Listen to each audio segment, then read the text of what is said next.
Good evening, everyone. I'm Gunjan Arora, and I'm a textile innovator, or you can even call me an artist now.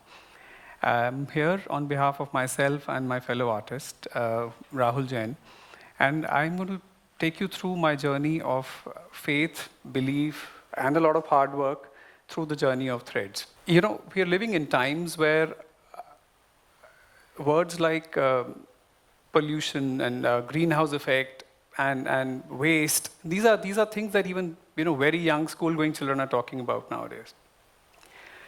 And when we go back to times in the 70s, 80s, or 90s, like the time then somebody like me was growing up, these were terms or things that were about to happen. These were things which were starting to worry us. And in a span of 20 years, now these have become harsh realities for us. Words like upscaling, sustainability, repurpose, going green, these are not groundbreaking concepts any longer. These are our harsh realities. This is the only way to go for us now. Sadly, we've reached a stage where unless we change our outlook, unless we decide to change gears, in our mind, nothing will happen. I'll take you through my journey of becoming a textile artist. I wasn't trained to be an artist by any means. Having studied fashion in the mid-90s, I started to, a time where even fashion was a very novel concept in terms of learning. I had to fight within the family for the longest time to even let me go out and study fashion. No one knew. They all raised their hands. We don't know what you'll do in life. But I had to fight that Murphy here. And so after working as assistant designer and as consultant designers to many, many brands and doing a lot of textile research, I was gradually moving, and my parents' worries were put to rest that he'll do something in life. So that time, when you're young, when you're just starting out, you have the energy to take up whatever thing. So my only aim in life was to take up work that made me travel.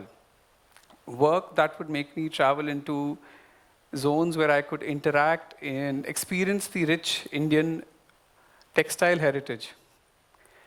And somewhere down, I did not realize when, but there was a time when I was starting my own business. I had started a label, and I had a small little setup.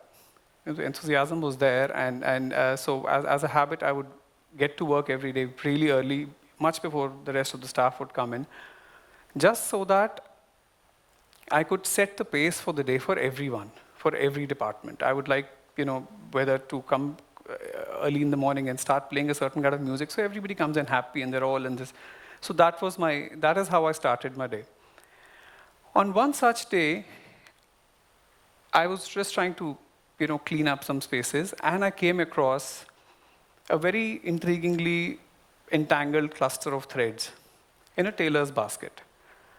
It was rather interesting in terms of the color. The accidental color combination was so strong that I just had to pick it up, not knowing that it's going to hit me and change my life many years later. So I pulled it apart. I just wanted to see what, I was wondering how this ever got entangled in such an interesting way. When I spread it out, it was a vision. It was a vision that still stayed with me. And what was even more endearing was to understand why that tailor had collected these threads.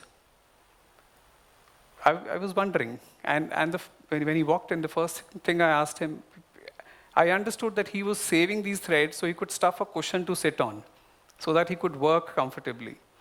So if someone way less educated, way less exposed, could think of a purpose out of waste, why could I not do it? That thought stayed, and I saved those threads as a reminder on my desk. I could see them every day, not knowing what I'll do with it, but I had that as a reminder. Habitually, I started to collect. It became a mission within the office and the factory that every bit of the thread had to be waste. I almost made that compulsory for a lot of other fellow designer friends of mine.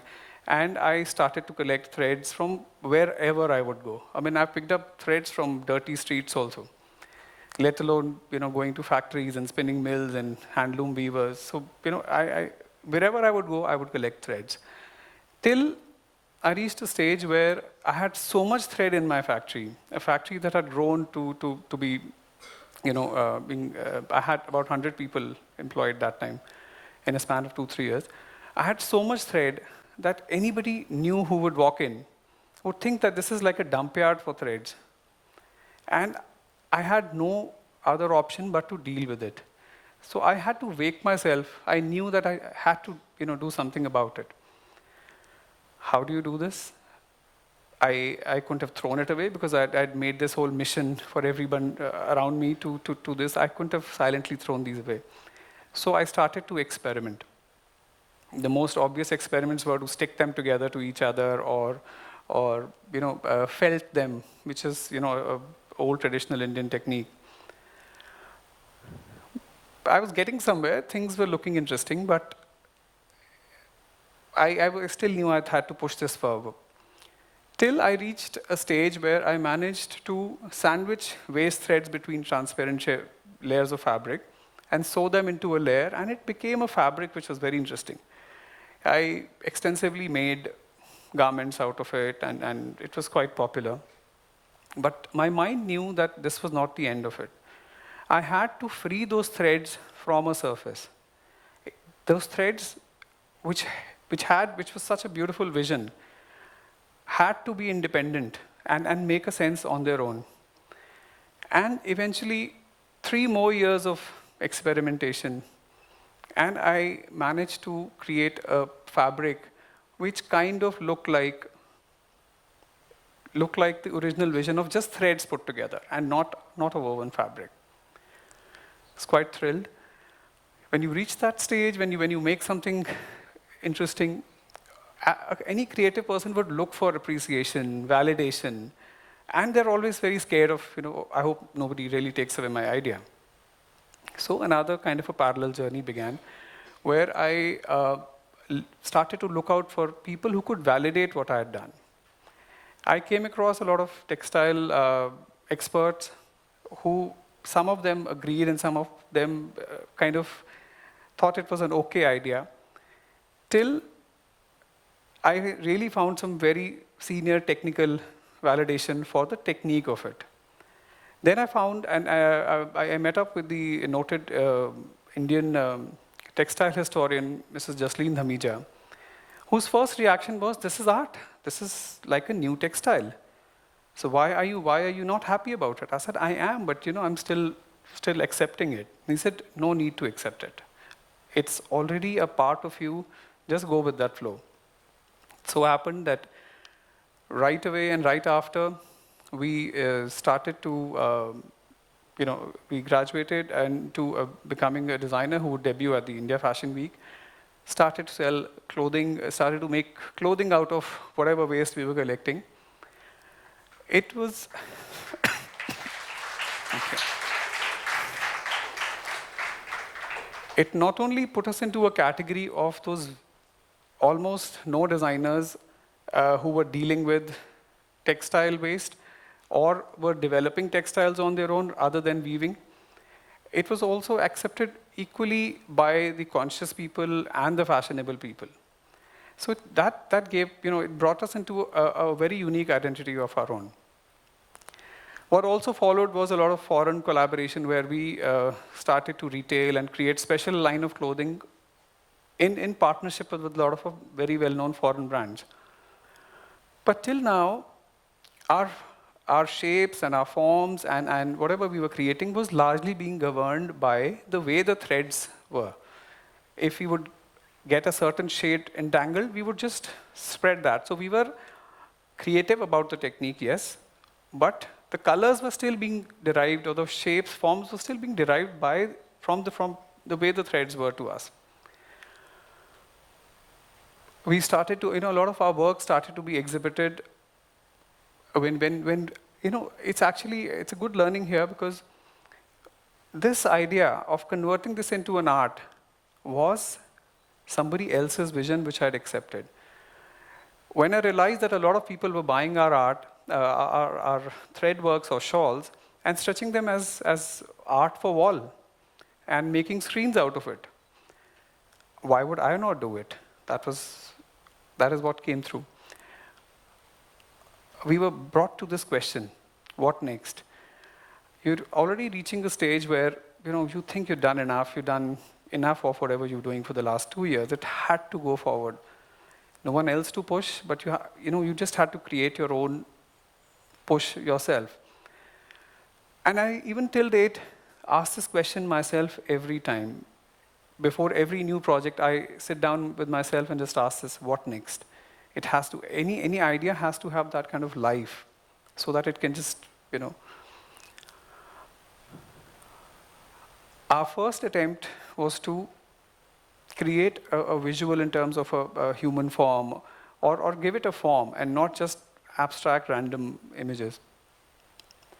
This image not only gave us the confidence to create more or innovate more, this image kept adding with more images.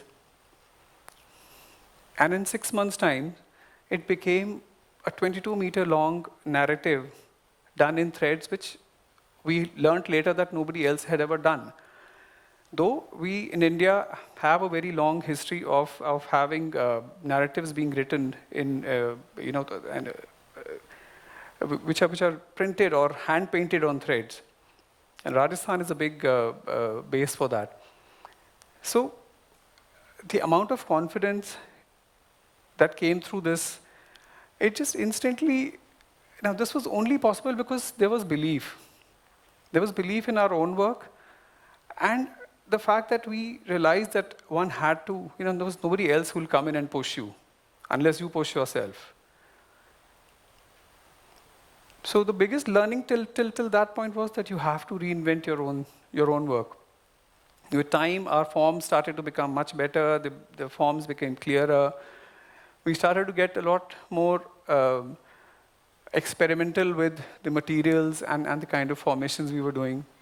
So much so that some of the leftovers from the frames was also being put back into the work. So the reused stuff was being reused further. With time and the push, we had no choice but to improvise ourselves.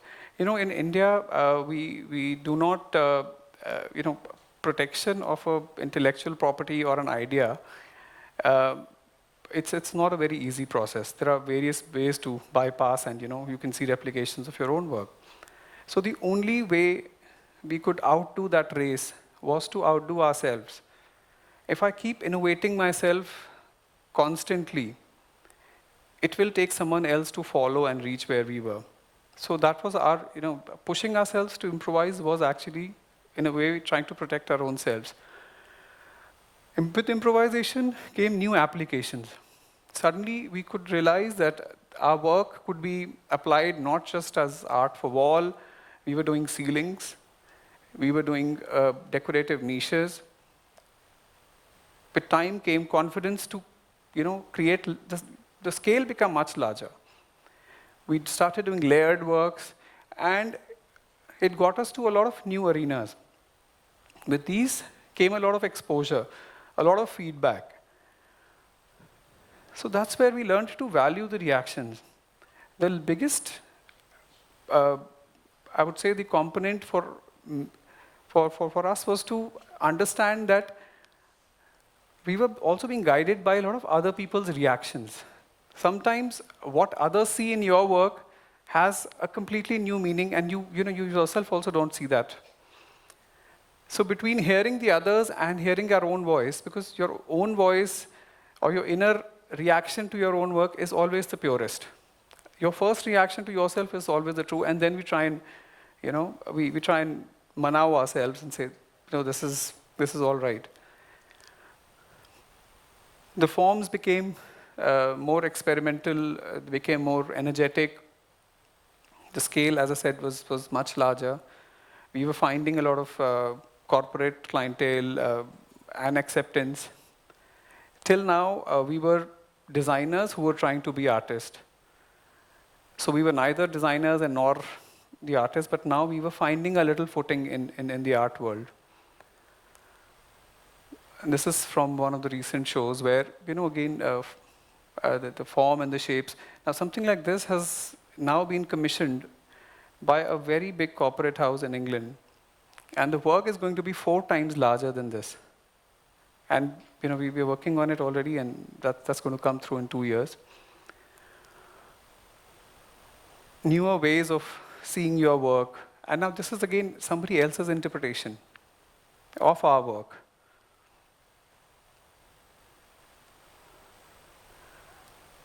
That's an interesting story. We'd done a very large art for one of our clients, and I had envisioned a very, very specific kind of a lighting to make that work even more effective. We tried everywhere, the client looked everywhere, and nowhere could we find the right lighting.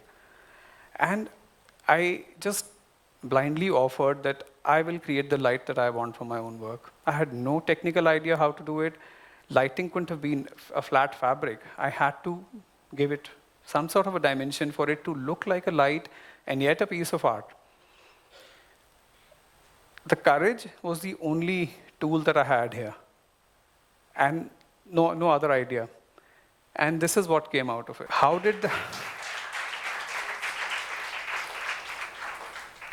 So how did the structure come in? This came in when I saw a tattered car tire which had some steel jutting out of it. Started to hunt around where that fine quality steel thread could come in. The minute we managed to integrate steel into our work, we managed to sculpt it. When the form started to shape, the lighting happened. And now we regularly do a lot of lighting works. This was only possible because we had now learned to enjoy our work. And with that enjoyment, it was bit of it was natural. But sometimes we had deadlines and we had to push ourselves to like it. One had to push from within again. And believe me, that the way to enjoy, you can actually learn.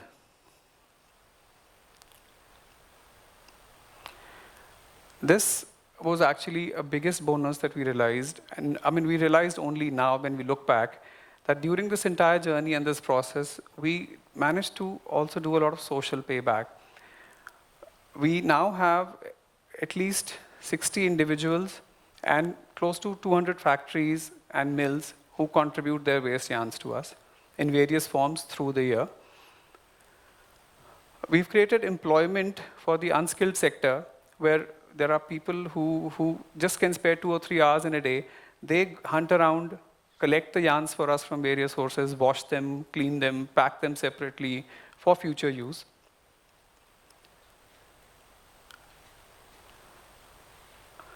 And just last year itself, we managed to convert 1,000 kgs of waste yarns which were as small as just 5 or 6 inches, which are considered waste, and it just goes out in the dust every day, was converted into wall art and installations and functional art, and it's going forward still. So this was our journey of learning to stay inspired and finding, within your own journey to find ways, the courage to change gears in our own small little way through threads. Thank you.